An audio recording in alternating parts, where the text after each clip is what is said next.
Hey guys, how's everybody doing? This is Jason with Heritage Lawns and Irrigation. I hope everything's going good today. It's a Saturday. It's actually beautiful out. I think spring has finally sprung, but I want to give everybody your head lawn coaches report live from my house. Here's what's going on. I'm going to give you an insider tip.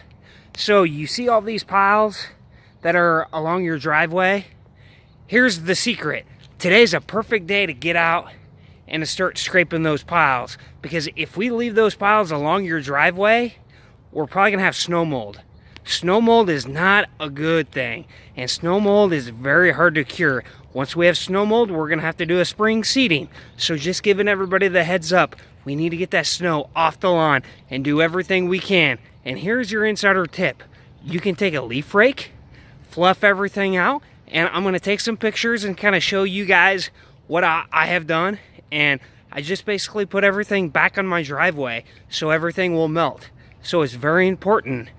These driveways, sidewalks, anywhere we have piles of snow, we need to get them melted. So that is your Head Lawn Coaches Report. And I am Jason with Heritage Lawns and Irrigation. Don't forget to visit our website for any questions and concerns. HeritageLawnsKC.com. HeritageLawnsKC.com. Or give us a shout. 913-451-4664. Thank you. Have a great day.